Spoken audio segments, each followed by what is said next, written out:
What was your favorite childhood memory caught on film or videotape?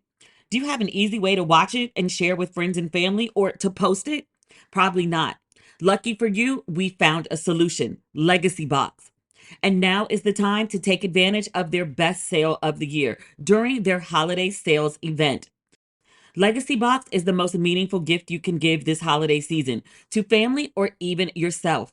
It's simple, safe, and has been trusted by millions, including me. And for a limited time, you can preserve your tapes, film, reels, and photos as low as $27, saving you hundreds. Hurry. Legacy Box's best sale of the year won't last long. Visit legacybox.com/ratchet for an unreal 65% off during the Legacy Box holiday sales event.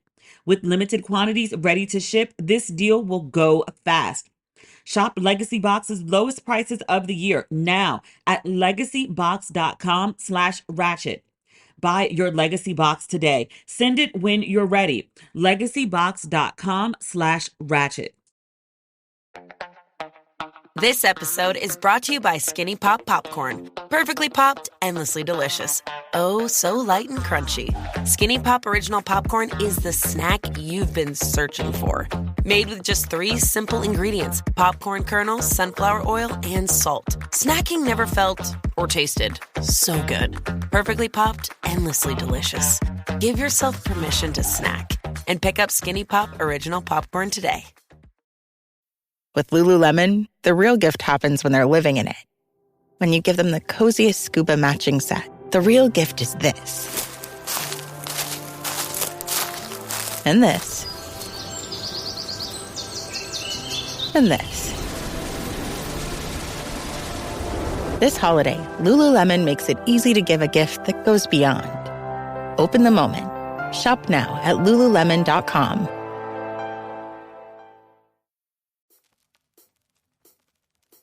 Ladies and gentlemen, boys and girls, and those who don't identify as either, you are listening to Ratchet and Respectable.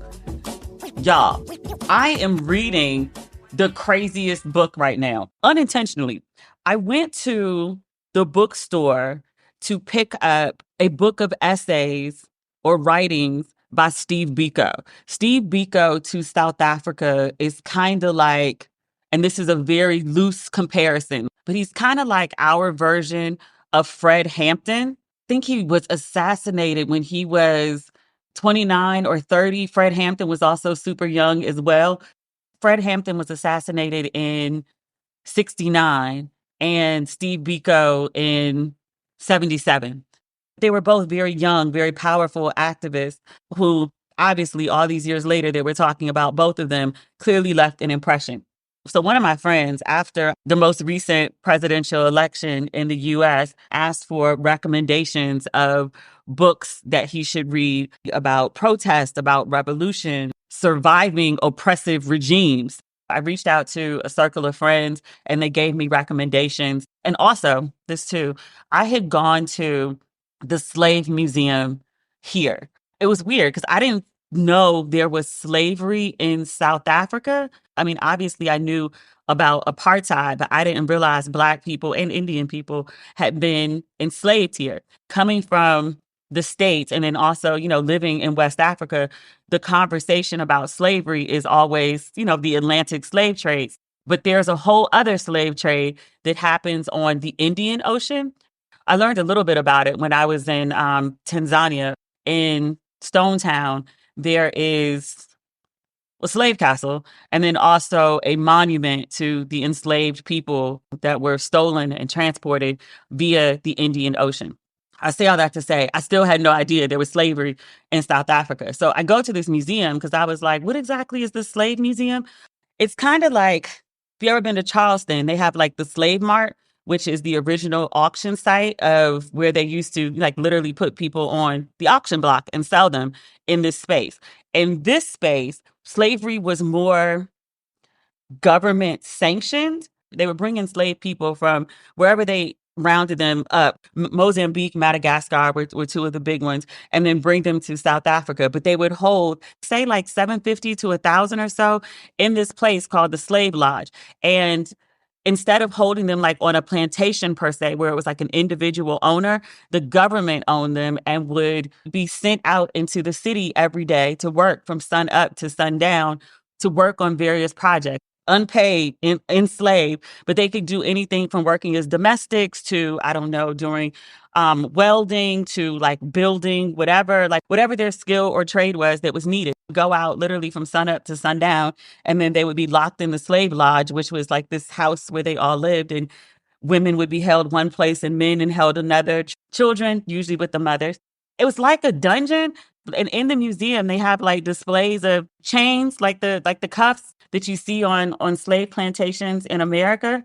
So like dungeon, but also like a halfway house where they keep you but let you go work. Like it's trying to like wrap your head around slavery and the cruelty of white folks always just leaves me befuddled, because it's just like, you did what to folks? Like some of this shit just would never ever cross my mind. And I come from a cruel country. Like, just, you did what? So I go to this place and I'm learning about slavery on the Indian Ocean. It's more or less the same shit as home, different continent, different country, but chains and beating people and raping women and all of that. A lot of the museum talks about revolution and resistance. There's this idea that slavery lasted so long. Same narrative as back home. Slavery lasted so long because no one rebelled. And they're like, no, people were rebelling all the damn time. Just the people they were rebelling against had weapons. So they would kill them, torture them before they killed them at that, publicly, to scare other people from also resisting. Psychological warfare as well as like, physical torture. Like our version of Amistad, there's also another version where captured Africans on board a ship, I'm using the language carefully, overthrow, mutiny, I guess, on board the ship. So the Black folks take over the ship and they're trying to get back to their country. They end up, through a long series of events, running aground in Cape Town, at which point they are recaptured and arrested. And because they killed white people on board, they are charged with murder. And there's actually like a whole trial for this. They put one of the guys on trial. This is how you get like the history of the kidnapping and the enslavement, because they kept meticulous records of this shit. So they put these Black people on trial, and one of them testifies and is like, I'm not a murderer. I killed these people in self-defense. I was a regarded man in my village. I got silver and gold rings and things. Like I was a respected member of the community. Like what he describes is basically like he was comptroller of the community, the village, whatever you want to call it. And his chief sold him out. It was like one of those were like, okay, like come take a walk with me so we can talk about whatever. He is led to white people who capture him and then strip him of all his finery, tie him up and throw him on the ship. So when you look at it from that perspective, it's like the fuck, like of course I rebelled. Of course I tried to kill these motherfuckers. They just kidnapped me. I think he was sentenced to death. Nevertheless, they're like, but you're a slave. Like, you can't do that. And he was like, no, I'm not a slave. I am like the CFO of whatever I was running. I'm not a goddamn slave. Same shit, different continent. Fascinating shit. That's not the point. The point is, at the top of this museum, there's an exhibit about youth protest in South Africa. Every other caption, placard, quotes, everything is Steve Biko, Steve Biko, Steve Biko. I was introduced to the concept of Steve Biko, I think through Dead Prez or Lauryn Hill in the 90s. And I was like, who is Steve Biko? And then went and looked it up. I think I mentioned something about Biko online the other day, and people started talking about Denzel and Cry Freedom. And I was like, I've never seen that. Never ever. And they were like, oh my God, it's like peak Denzel. You got to like go watch. I haven't had a chance to yet. But I was like, I feel like the universe is conspiring to make me go learn more about Steve Biko. What is he actually talking about? This is my roundabout way of telling you about this book. So I go to the bookstore and I get this Biko book. I was like, I'm buying this book about a Black man who's a revolutionary. Women were heavily involved in the resistance to apartheid, much like Black women during the Civil Rights Movement and the Black Panther Party. But the narratives of women are often overlooked. So I was like, I really want something by a woman. I want to read a book about Winnie Mandela. I don't know where I got this idea from. Winnie Mandela in my head is not revered in the States. I don't know much about her until I started reading this book, but I didn't get the sense that she was well liked. However, in South Africa, she's like a demigod, kind of like how we feel about how we as a community feel about Michelle Obama. That's how Winnie Mandela is revered here, at least by Black women. And I wanted to know what her philosophies were. I knew she was more than quote and unquote just Nelson Mandela's wife, but I just didn't know like the ins and outs of her. So they didn't have actually any books like straight up on Winnie Mandela. The only one that they had that was really about Winnie that wasn't like sort of like a kids level primer was this book called Winnie and Nelson Portrait of a Marriage. It's a big fat book. I think it's 400 pages. It was book of the year for 2023 for the Times, like which times? The Washington Post, Waterstones, that's the UK bookstore. This book has got worldwide acclaim. And it was the finalist for the National Book Critics Circle Award for biography in 2023. They've got 50 million quotes from The Observer, from The Times, from like all these publications that are talking about like how amazing this book is. Daily Telegraph, Sunday Times, New Yorker. Somehow I completely missed that this book came out. In the store, I pick it up. I read like the first page. I mean, literally the first paragraph. It says the story they were to tell about their courtship, the story both of them were to tell, Nelson and Winnie alike, over and over again, told so often they appear to have forgotten that it was not entirely true. It went like this. Wait, what? I went to this exhibit in London that was oddly enough about Hitler and the Nazis. And it was talking about, and not in a praiseworthy way, but just a very factual way, about the marketing of a movement and how Hitler had paid different agencies to come up with logos to be the Nazi symbol, how they played around with like different colors to figure out what would, look best and what would be compelling to the people, how they played around with different slogans. So like none of it is accidental. It doesn't just happen.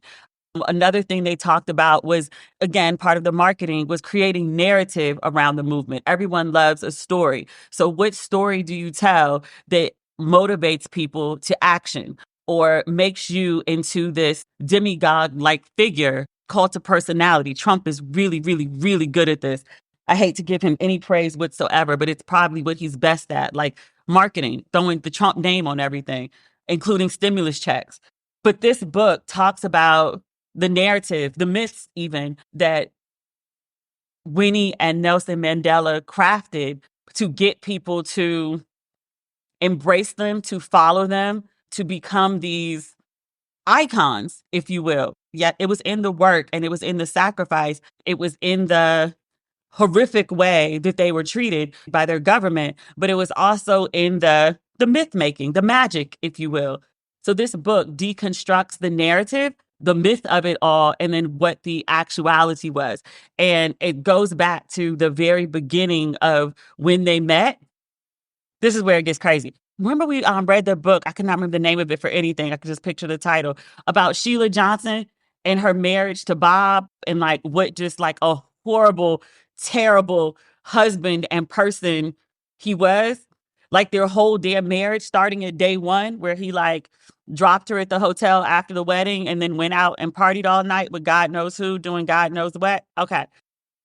Nelson Mandela didn't land on my radar until some probably time in like the late 80s, was like when the protests against apartheid are really taking hold in the States to the point that they're like discussing it in school days or on a different world. Like that's when it enters my consciousness. Obviously, Nelson Mandela is released from prison in the early 90s. I am all of 12, maybe 13. Nelson Mandela and Winnie Mandela are grandparent age to me. These are older, mature people. They too tired to keep up with so many shenanigans. Some point, like all that drama just gets old. Plus, like Nelson Mandela had been in prison for 27 years and he just been through so much. And the same thing with Winnie Mandela. Like she was locked up on multiple occasions, but then also not locked up, but confined to her house. And the government tries to block anyone from befriending her, like even her sisters. But this book starts back like when they are very young people, at least Winnie. Young people with a whole lot of fucking drama. I'm like, I'm sorry, Nelson Mandela did what? Winnie Mandela did what? May they rest in peace. I remember studying in London and I was taking some class about American history. I wanted to know what the perspectives of Black history, Black culture were overseas. Martin Luther King, not so much now, but when I was taking this course in like fall 99, was still pretty much revered. Like you didn't speak ill of Martin Luther King. So when I'm sitting in this classroom and the professor is talking about Martin Luther King and his affairs, particularly with white women, I was like, I'm sorry, excuse me? Excuse me? What? This is the first time I'd heard something like that. So, like, I'm reading this book about Winnie and Nelson. Y'all got to pick up this shit. Like, it's so crazy. I could tell you about it, and you're going to be like, Demetria, no, no, no. Yes, yes, yes. Nelson Mandela was 38, 39 when he meets Winnie, who's like 20. He's driving down the street and sees her, and she's just like the baddest chick he's ever seen. And he wants to turn the car around, but he's like on his way somewhere important. He had a law practice because he's a grown ass man with a law degree and a wife and like 2 or 3 kids, but also a known whore. He was a good looking man and women loved him and he loved women. So it turns out like his partner at his law firm had a wife, and that wife had a friend, a close friend of her family's, and that friend was Winnie Mandela's. So she and Nelson Mandela meet that way. He got a wife at home, so he can't take Winnie there. She's moved to Johannesburg. She's living away from home, and she's living in a building for single women. It's a respectable place for single women who were in the city, who were studying. She was studying social work. So she can't take her married boyfriend there. So they meet up at his office and like get it in. Winnie is also engaged to someone else at this time who's like closer to her age. So she gets it in with Nelson Mandela whenever she needs to. He also does take her around and wine her and dine her and all that. But she was like, it was just frustrating being out with him because he was like this big Black lawyer, kind of described as almost like a Johnny Cochran-esque type figure, very larger than life, very dramatic in the courtroom, and one of the few Black lawyers, independently wealthy Black men in the city. And this is all kind of like under apartheid or like leading right up to apartheid. So it was rare for this Black man to have all this money, power, and influence. Nelson Mandela would leave and go do whatever. And then Winnie would stay at the law office after he left and then invite her fiance to come be with her and hang out at Nelson Mandela's office. And Nelson Mandela, and even his writings to her from Robben Island, tells a story about how she would literally like hang out with her, like she would be with her boyfriend and they would be hanging out in his car, like, you know, talking and kissing and doing whatever they were doing. And she would literally get out the car with him and then walk to the end of the block and like get in Nelson's car and do whatever they wanted to do. Now, in Winnie's defense, she is a single woman, as in she is unmarried. At one point, she's engaged to this guy and Nelson Mandela at the same time.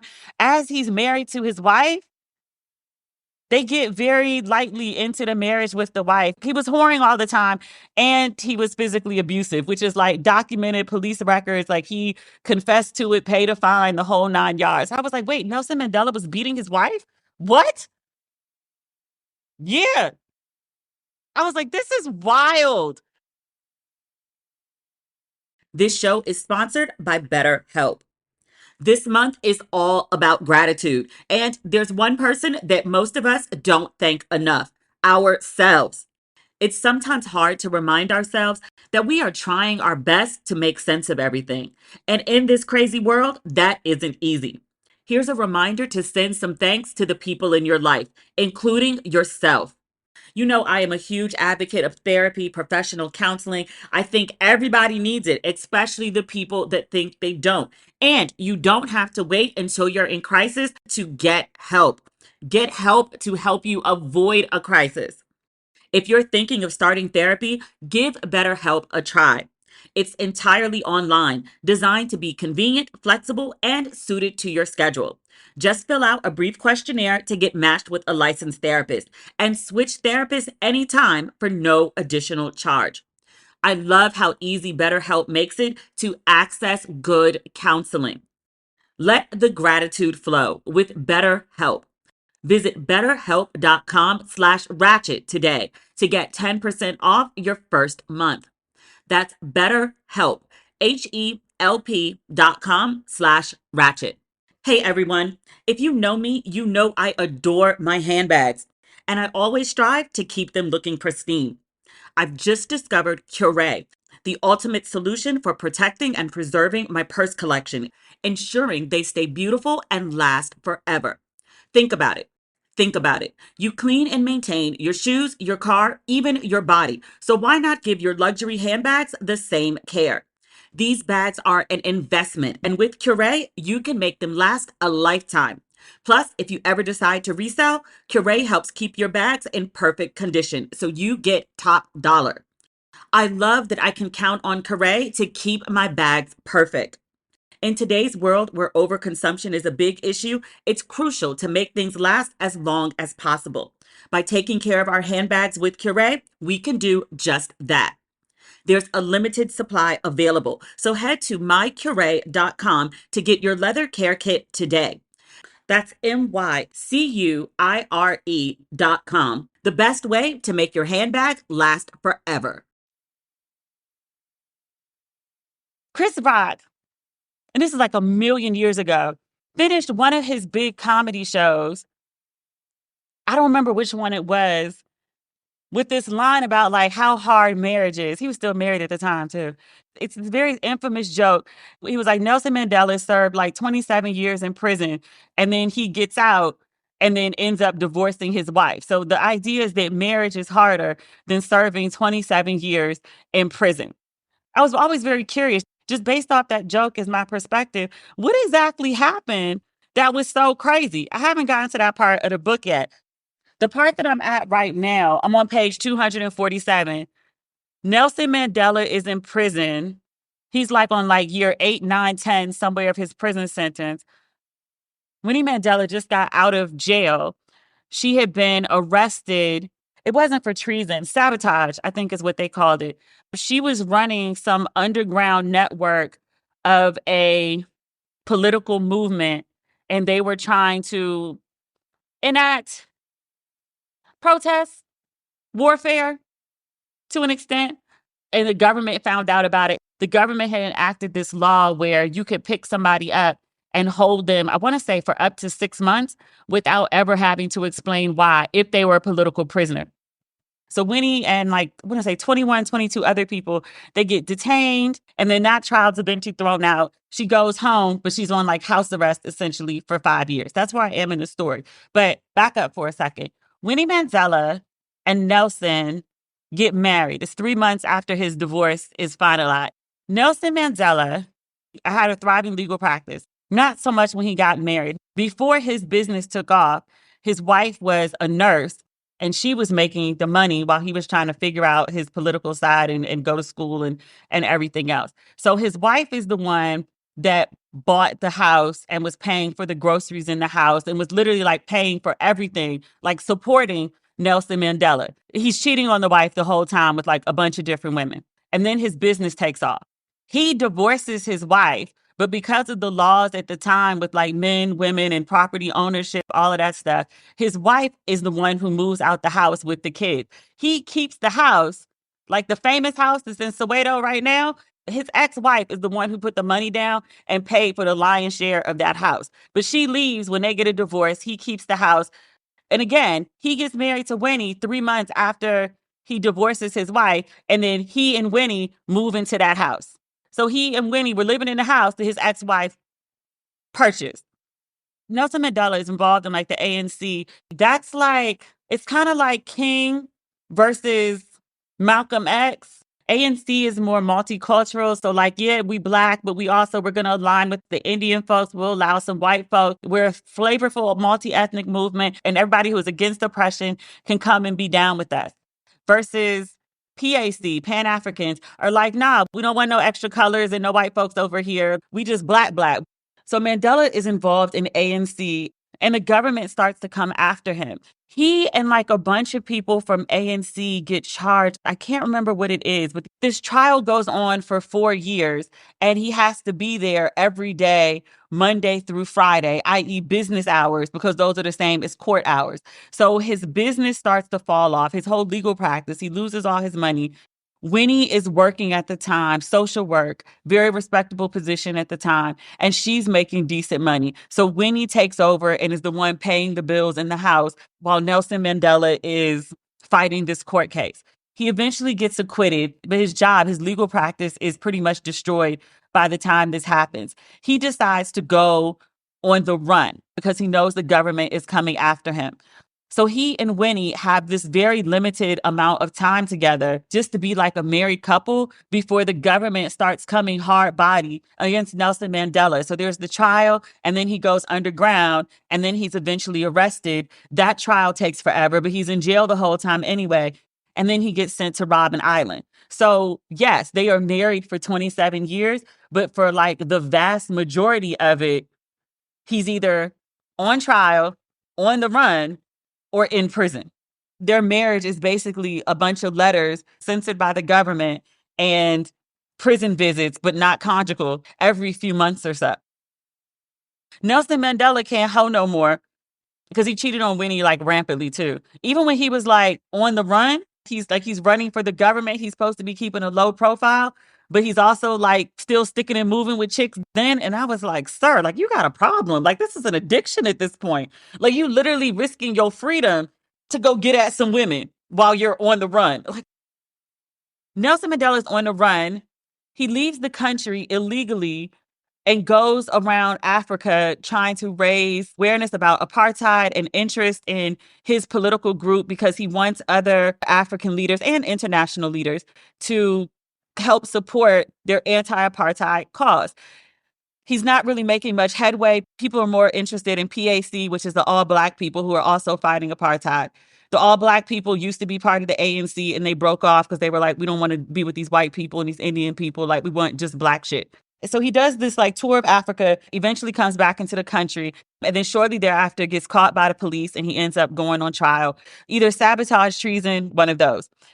He's facing the death penalty. He assigns a family relative, like a literal blood relative from his side of the family to watch after Winnie and the kids. Winnie is probably in her mid-20s at this point. The family relative is in his mid-20s at this point. There's no pictures of him in this book, but, you know, if he's related to Mandela, maybe he got like, you know, the same height. Mandela's like 6'1". He's easy on the eye. You know, they got the similar gene pool. Like maybe there's some similarities there. Winnie takes up with the cousin that her husband sent to watch over the family. She takes up with him, like moves the man into the house. So he gonna like help her raise the kids. Also, the man was married and he and his wife lived a couple streets over. I was like, what kind of scandal and intrigue? Shonda Rhimes couldn't come up with no shit like this. Lauryn Hill voice. This is crazy. This is crazy. I can't put this book down. I thought I was going to talk about this book for like 15 minutes, and now we've been talking about it for like 30. This could be a whole episode. If I started reading excerpts, like we'd be up here like every week reading it like it's Sheila. I'm not going to do this as a book club pick, but like I'm up to page 247. I have another 150 pages to go of him in prison and whatever Winnie is getting herself into, not in prison. She was doing her husband's cousin, and then that didn't quite work out. And then there was another guy. He was a photographer. She took up with him. He wasn't married. But then the government started persecuting him because, like, you know, he took good care of Winnie. Like, he was, like, buying groceries and coming to the house and helping with the kids. He was, like, Uncle Stepdaddy. And the government didn't like that he was helping Winnie to thrive, survive, doing all of this. Like, they wanted Winnie to suffer. So the government started coming after him, too. They literally like banned him from having association with her under the threat of like, if you associate with her, like we will send you to prison, jail, whatever, torture you, whole 9 yards, like crazy shit. I say all that to say, really, really good book. It's fascinating. And the parallels with the American Civil Rights Movement are kind of insane. Even without knowing all of this history, knowing just like a few names here and there. Like I've been to Robben Island, I've been to the Apartheid Museum. there's only so much you could take in with like a museum visit here and there. But just being in South Africa, and I remember thinking this like the first time I came here back in 2012, the vibe here, the interracial relations is very, very similar to America. The vibe, the racial tensions, like it makes sense. I understand it. In Nairobi, when the white man said to me, and he was like, yeah, like they're white, like you and me. I'm like, white, like who? Like who? Who white? Being black in Ghana, but not perceived as black, like this shit's still weird. Like you come to West Africa to be quote unquote in your homeland, and then they call you a foreigner. Like it's true. It's just a mind fuck from like, how Black Americans tend to think of Africa. That's a whole separate story for a whole nother day, though. What was your favorite childhood memory caught on film or videotape? Do you have an easy way to watch it and share with friends and family or to post it? Probably not. Lucky for you, we found a solution, Legacy Box. And now is the time to take advantage of their best sale of the year during their holiday sales event. Legacy Box is the most meaningful gift you can give this holiday season to family or even yourself. It's simple, safe, and has been trusted by millions, including me. And for a limited time, you can preserve your tapes, film, reels, and photos as low as $27, saving you hundreds. I got the idea to do Legacy Box when I was looking for old pictures of my parents. I wanted to do one of those videos where you showcase your parent now and then talk about how they used to break hearts back in the day. I'm digging through boxes in the basement and I was like, there's got to be an easier way to do this. Legacy Box is a simple and safe way to digitize your treasured videotapes, film reels, and photos. And they've helped over 1 million families do just that. Not to mention, everything is done by hand right here in the US.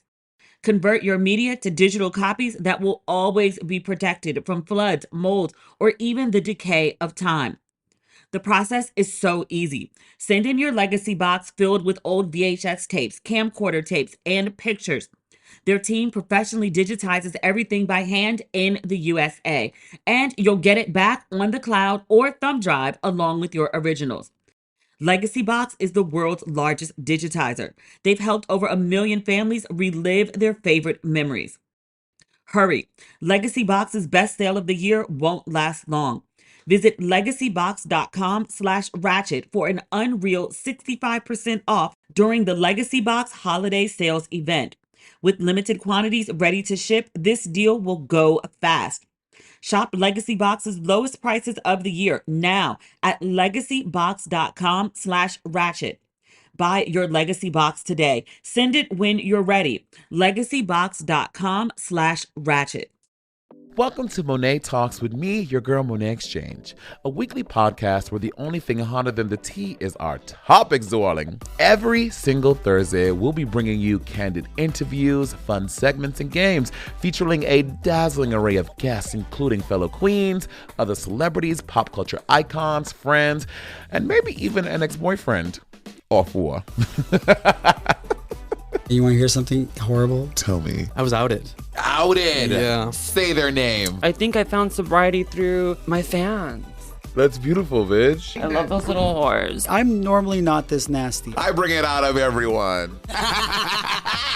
That's the tea. To watch the podcast in studio, see exclusive content, and get a glimpse of what goes on behind the scenes, head over to youtube.com/@MonetExchangeOfficial and tell all your friends you can listen to Monet Talks completely free on Spotify, Apple Podcasts, or anywhere else you get your podcasts. Period. Not much big news this week. That's why I feel okay talking about this book, because I'm totally fascinated by it. As soon as I'm done recording and editing this podcast, I'm going to go right back to reading this book like it's consuming me. I got my hair braided the other day. I got the tiniest of braids that are past my ass. And I even had to cut them because I have like this little romper that I put on. And I was like, my braids are longer than my romper. I cannot walk around with braids longer than my shorts. Can I? Like there were pieces that were like damn near to my knees. And I was like, this is too damn much. I'd asked for it to go to my waist. And they just kept braiding and braiding and braiding. It was like 4 people on my head.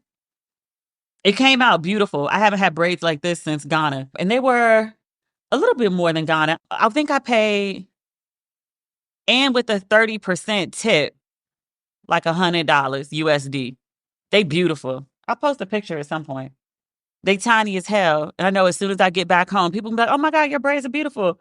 Who all gonna take them out? There's an African braid salon 24 hours near my house. And I was like, if you think I'm not gonna roll up there and have them ladies take my hair out, I don't care what they charge. I'm not doing it. Last time I tried to take out this many braids, it took me 12 hours. I'm not doing that shit again. I will fly back to Ghana to have somebody take these out before I do it myself. Absolutely not. And good Black news this week. Coleman Domingo has a new show on Netflix. I started watching it last night. It's called The Madness. It's a series. Coleman Domingo is accused of committing a crime that he did not commit. So he's trying to figure out why he would be accused of this and who is after him and also evade the law. He has like a Denzel factor to me, and it's like, oh, Coleman Domingo is in it. Like, okay, I'll give it a try. Let's see what's up. I watched just an episode because I was like, I just want to support Coleman Domingo. If we can get this to like #1 on Netflix worldwide, like I'm doing my part to support the Black man. Like also one of my favorite, like well-dressed. Coleman Domingo be dressing his ass off. He does fashion diplomacy very, very, very well. He's also just a phenomenal actor. It's very intriguing because it just came out. I don't want to give too much away other than like the little premise that I gave so far. But I didn't think I would be into it. But it starts with a bang and then it goes crazy from there. It's kind of like a little psychological mind fuck. It's a thriller for sure. But like the white people in this thing, they crazy as fuck. They scary and they're crazy. They real crazy. It's a good watch. Congratulations to Coleman Domingo. Also, the piano lesson, it came out last week on Netflix. I didn't mention it. I don't know why. We talked about a lot of stuff on Tuesday's episode. Apparently, y'all like that one. I don't usually check the numbers. I've been checking them lately because my contract is up next year. So I was checking the numbers to see what the negotiations could be looking like. And I was like, oh, we're up. We were number 79. The episode was, at least, on Society and Culture on Apple nationwide. American Nation, not South African Nation. And I was like, oh, look at the little pod that could. Good for us. I think it was 140, like the podcast as a whole, 140 in Society and Culture nationwide. So we're in the top 200. It's technically like the top 1% of podcasts. We're good. We're in a good space. I like that for us. That's not the point. The point is, I didn't mention the piano lesson last week, and I should have. I watched it as soon as it came out. Denzel Washington had talked about it. Remember I told you I saw Denzel? I'm going to tell y'all this every single time. Every single time I think about it because I was so happy. And the hell I went through to get to ABFF. The ABFF did a retrospective on Denzel Washington, and Denzel Washington came to speak to us. And while he was on stage, it was the most terrible interview I've ever sat through. But Denzel mentioned that the piano lesson was coming. He praised his son's performances. He praised Corey Dre from the NWA film. What's Corey's last name? I love him too. I can't remember his last name for shit. Corey Hardwick. No, that's Amari. What is his last name? Shit. Hawkins. Corey Hawkins. Denzel had praised him. He praised Danielle Deadweiler. I think that's her last name. That girl can act. She can act her ass off. She was so good in the piano lesson. And John David. John David is, I guess, technically the star of the film. Looking like his mom and sounding just like his damn daddy. Apparently, everybody and their mother had made the observation about John David Washington and his father. I talked about it last episode, and so many people wrote in and was like, girl, I've been wondering that for years. Something is clearly up, up, up. And then I saw this interview promoting the piano lesson. It was Malcolm Washington. He's a younger brother. John David is 40. I didn't realize he was that mature. He fine as I don't know what with his mama face. Malcolm Washington did an interview, and I was like, son, where your publicist at? Like, he's saying the quiet part out loud. But he said that, like his dad was gone most of his childhood. He was like, my dad was in and out. Like, he was always like working on film sets. And he was like, it was really just, like us and my mom in the house. Another one of these situations that like John David does, where somebody asked him something about like, so, your dad's influence on you and your dad this and your dad this. And he was like, yeah, so primarily it was my mom. Like my mom was the one who like reared us and got us together and supported us and gave us an environment where we could flourish because my dad wasn't there because he was always working. And it was like, shit. Like we love Denzel because of all the films that he's done, the Black excellence in front of the camera and also behind the camera that he's given us. But for all of that work, He's away from his family and his children on film sets for most of it. It's great for us, but to be daddy, that's probably not great. And you can hear it in John David Washington and Malcolm's interviews. But y'all were all up and down in my DMs, also my text messages. Like, I thought it was just me. I think out of respect for Denzel, we never really talked about it. But like, yeah, it's a thing. It's a whole thing. It is, yeah. I watched the piano lesson twice. I thought it was that good. What else do we have? Did I watch anything else? I really haven't been watching that much. I've been like glued to this daggone book.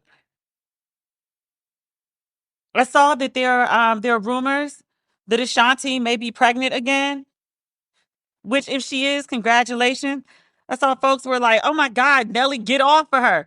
Ma'am is, I think she's like 44.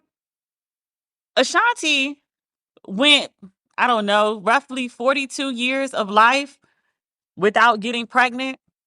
Before this current situation with her husband, they had dated when she was in her 20s. He was in his 30s for like 9, 10 years, something like that. And there was no pregnancy, or at least there was no baby. If Ashanti didn't want to be pregnant, she knows how not to be pregnant. If she's pregnant now, it's because she wants to be. Also, if she's 44, she just had a kid earlier this year. If she wants another kid, I mean, the clock is ticking biologically. Yes, there are women who carry their children in their 50s. Like, it can happen. But I think if you want to have another kid and you know you want to have another kid and you had your first kid at like 43, 44, it's probably in your best interest to go ahead and knock that out sooner than later. I'm no doctor, obviously, but if you don't have to wait, if there's no compelling reason for you to wait, if your doctor is like, have at it, ain't no time like the present, she and her husband are financially stable. Whatever happened to him? Didn't he get pulled over with some ecstasy in the car? Whatever happened to that case? Like, it popped up and then like we never heard from it again. Like, hopefully it was dismissed. I don't want to hear about the father of a newborn going to serve time. I don't want to hear about anybody's father going to serve time, but definitely not the father, the 50-year-old father of a newborn going to serve time for any reason, but especially not over some dumb shit. Also, I saw people talking about like, well, Ashanti, like the clock is ticking. His clock is ticking too. Just for clarity, like just because men can technically create children well up until the day of their death doesn't mean they should. Old sperm, according to doctors, is also not the best quality sperm. Neither one of them have much time to lose if they would like to expand their family. Her eggs, his sperm, everybody's clock is ticking. Don't just think that, oh, he's a man. He can create children at any day. Will the children be healthy? Let's give them the best chance possible under whatever circumstances you're dealing with.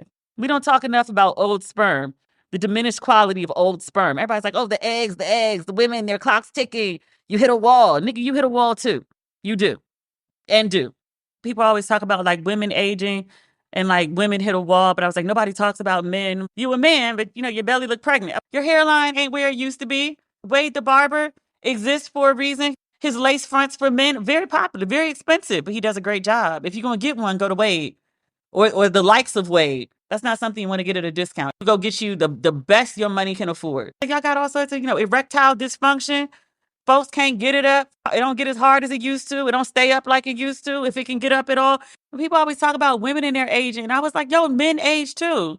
If you have the opportunity to live, it is a blessing, but it does come with some inconveniences. Don't act like it's just women inconveniences. Let's all practice grace. Hey everybody, my name is Bob the Drag Queen.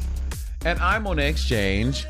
And we are the hosts of Sibling Rivalry. This is the podcast where two best friends gab and talk smack and have a lot of fun with our Black queer selves. Yeah, for sure. And we are family, so we talk about everything, honey, from why we don't like hugs, to Black Lives Matter, to interracial dating, to other things. Right, Bob? Yes, and it gets messy, and we are not afraid to be wrong. So please join us over here at Sibling Rivalry, available anywhere you get your podcasts. You can listen and subscribe for free. For free, honey.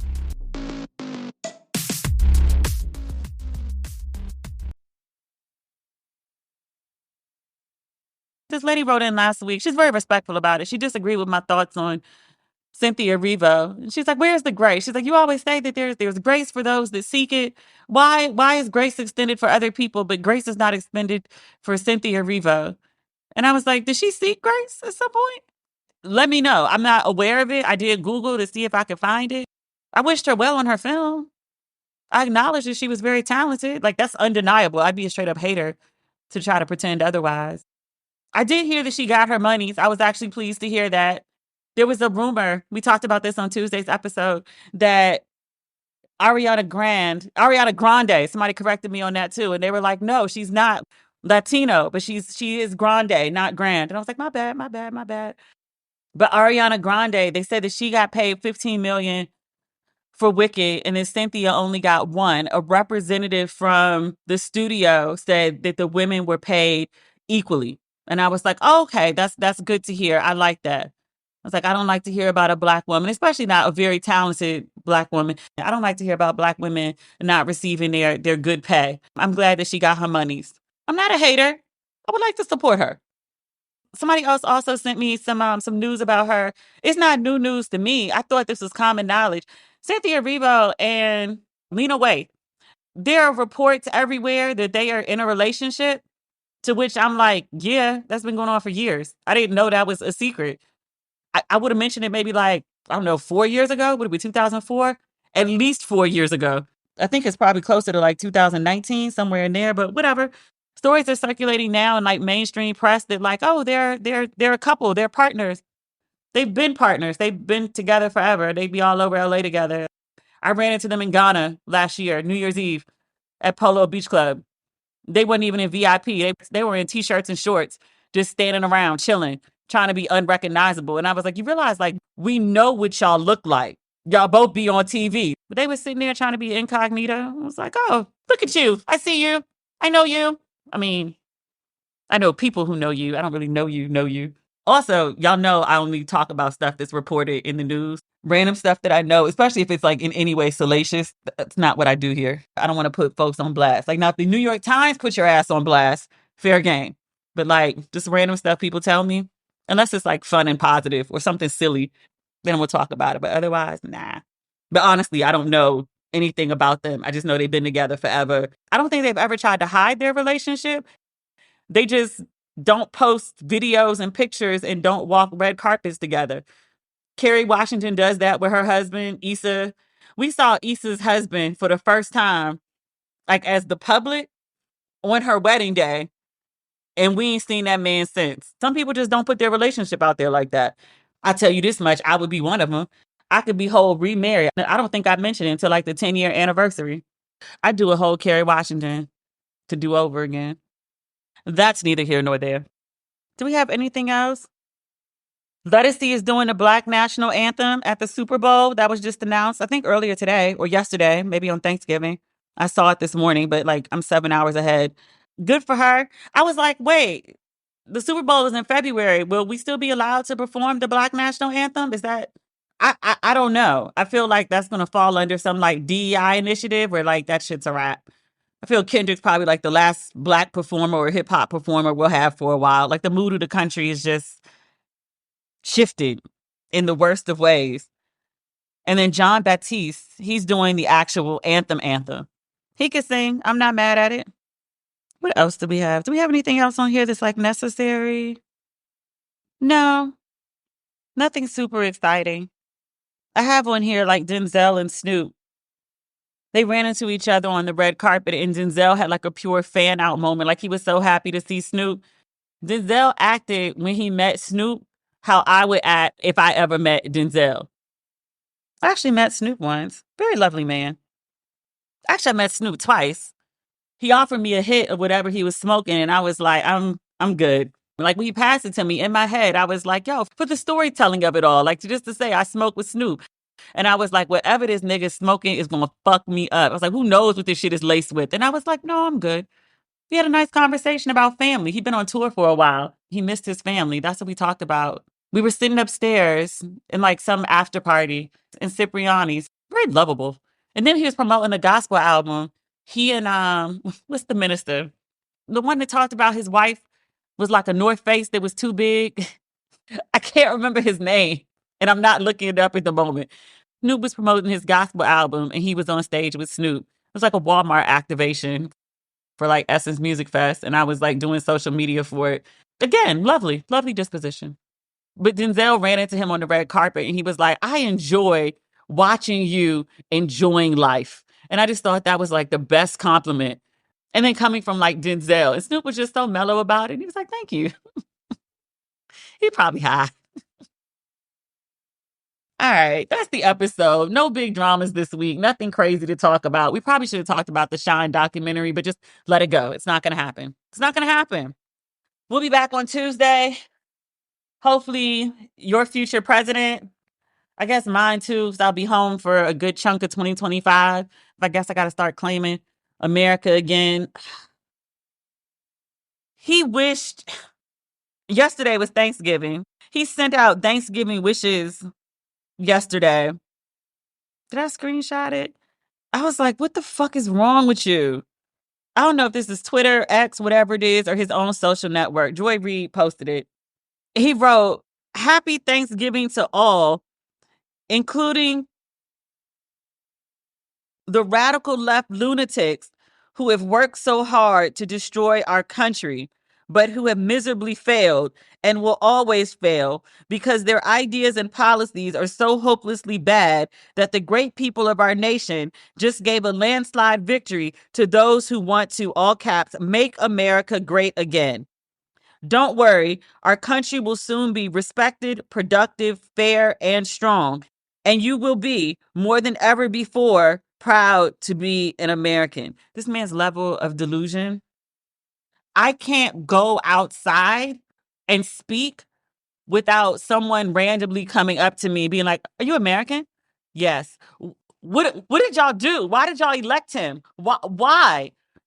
It's the $1 million question. Why? Why would y'all do that? Why? And there's like no hope.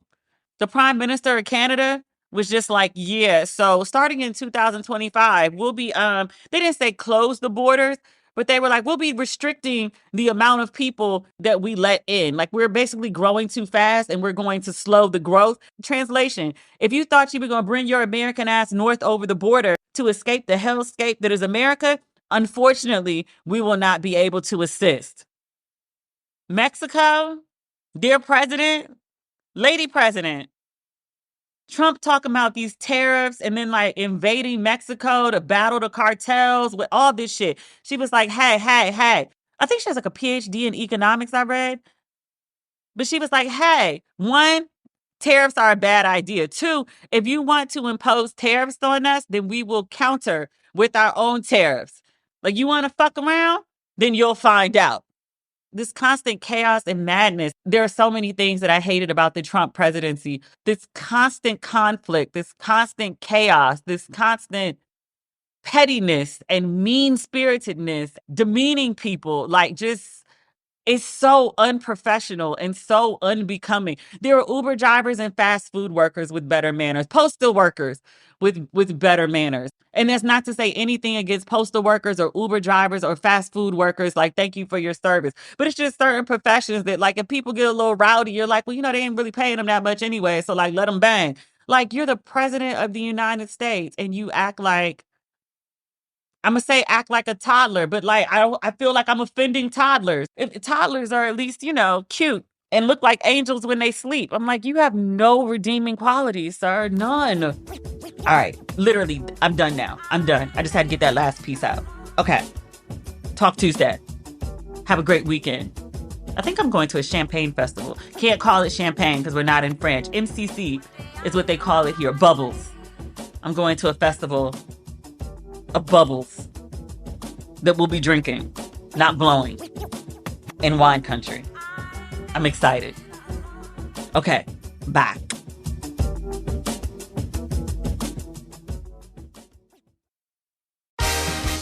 Black Friday is coming, and for the adults in your life who love the coolest toys, well, there's something for them this year too. Bartesian is the premier craft cocktail maker that automatically makes more than 60 seasonal and classic cocktails, each in under 30 seconds at the push of a button. And right now, Bartesian is having a huge site-wide sale. You can get $100 off any cocktail maker or cocktail maker bundle when you spend $400 or more. So, if the cocktail lover in your life has been good this year, or the right kind of bad, get them Bartesian. At the push of a button, make bar-quality cosmopolitans, martinis, Manhattans, and more. All in just 30 seconds. All for $100 off. Amazing toys aren't just for kids. Get $100 off a cocktail maker when you spend $400 through Cyber Monday. Visit Bartesian.com/cocktail. That's BARTESIAN.com/cocktail.